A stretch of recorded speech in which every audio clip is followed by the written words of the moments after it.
Երբ որ Տիգրան Ուրիխանյանը ուրեմն 15 օր հետո կվերահաստատի ուրեմն իր մանդատից հրաժարվելու դիմումը, այն ժամանակ կխոսենք, եկեք Կիկոսի մահը չսարքենք, մենք անգամ չենք էլ քննարկում նրա նման բան, որովհետև,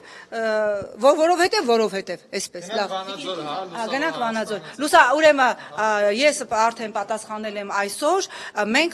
ես խոսել եմ նաև հայկական վերածնունդի մեր գործընկերների հետ, դուք գիտեք, որ ես չգիտեմ ինչ մաթեմատիկական հաշվարկ են արել հանրապետականները Գյումրիում, որ գտնում են, որ Բալասանյանը 17 քվ ունի, ես առաջարկել եմ, որ քանի որ մաթեմատիկայի ոլորտում Նոբելյան մրցանակ չկա, ես առաջարկել եմ իրենց դիմել Նոբելյան կոմիտե, եթե իրենք կարողանան ապացուցել, որ ուրեմն Բալասանյանը ունի 17 քվ, դա կլինի առաջի դեպքը, երբ Նոբելյան մրցանակ կստանան հանրապետական կուսակցության ներկայացուցիչները բոլոր հաշվարկներով, անգամ բոնուսային հաշվարկները հաշվառելով, որ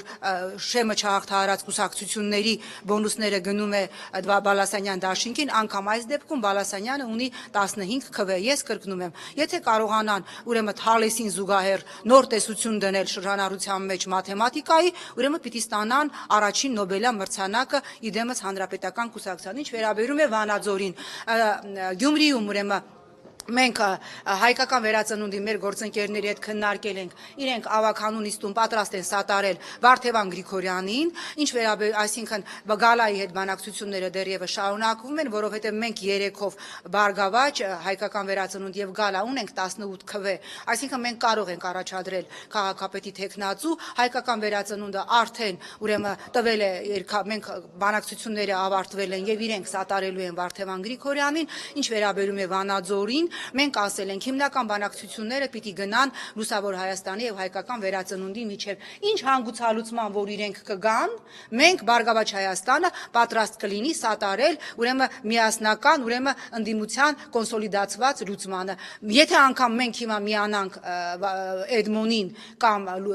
հայկական վերածնունդին, միևնույն է անհրաժեշտ քվ չի ապահովվելու քաղաքապետի թեկնածու առաջադրվելու համար, հիմնական բանակցությունները պիտի այս պահին տանեն Լուսավոր Հայաստանը եւ հայկական վերածնունդը, ցանկացած միասնական լուծման դեպքում կորոշվի լուծումը օգուտ Լուսավոր Հայաստանի է, մեր 3 ավականիները կսատարեն այդ լուծումը, կորոշվի լուծումը հօգուտ Արկադի Փելեշյանի է երկուսի միջև, որտեղ հիմնական որոշումները պիտի կայացնեն երկուսը։ Եթե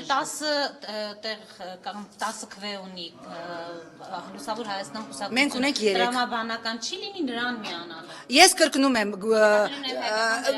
այո, ըստ քաղաքական տրամաբանության տրամաբանական է, բայց քանի որ Գյումրիում հայկական վերածնունդը հայտարարել է, որ սատարում է Վարդևան Գրիգորյանին, ես ասում եմ, ինչ լուծման որ կգան ուրեմն Լուսավոր Հայաստանը եւ հայկական վերածնունդը, մենք պատրաստ ենք սատարել միասնական կոնսոլիդացված ընդդիմության լուծումը, մենք միանշանակ է, որ հանրապետական թեկնածուին, այսինքն անիմաստ է այդ մասին խոսելը, մեր քվեները չեն գնալու, մեր քվեները գնալու են ընդդիմությանը, թող իրենք իրենց մեջ իրենց բանակցությունները ավարտեն։ Եթե հայտարարի չկա ընդդիմությունը եւ քվեական նիստը լինի առաջին, ՀՀԿ-ն առաջարկի իր թեկնածուին, մենք կքննարկենք, ոչ հոգուտ ՀՀԿ-ի թեկնածուի, դա միանշանակ է։ Տիկին Զոհրաբյան, իսկ Ուրիխանյանի այդ մանդատը վայելել հնարավոր է ձերին հայտարարության մեջ է տեղավորվում, որ ով ԲՀԿ-ական չէ, պետք է մանդատը։ Ուրեմն բացարձակապես չեմ կարծում, որ ես այդպիսի բան նախ ասել եմ, որ կանոնակարգը պիտի մշակվի 2017 թվականի խորհրդարանական ընտրությունների համար, հասկանալի է, որ նոր կանոնակարգը, որը կքննարկվի դեկտեմբերից ոչ շուտ, գործելու է 17-ի դեպքում, խոսքը չի վերաբերել այս խորհրդարանին եւ տրամաբանությունից դուրս էր, որ ընդամենը 3 ամսվա համար ես նման հայտարարություն անեի, ինձ վերագրվել է հայտարարություն, որը վերաբերել է բացառապես նոր խորհրդարանին, որտեղ նոր կանոնակարգը, որտեղ մենք առաջարկելու ենք փոփոխություններ, գործելու է 17 թվականից հետո։ Եվ երկրորդ, ես խնդրում եմ Ուրիխանյանի հետ կապված բոլոր հարցերով դիմել Ուրիխանյանին։ Կրկնում եմ, ես կսպասենք, մենք Կիկոսի մահի հետ համեմատեցիք, ստացվում է, որ կարող է պատահել նման բան։ Ես ասեցի, Բարգավաճ Հայաստանը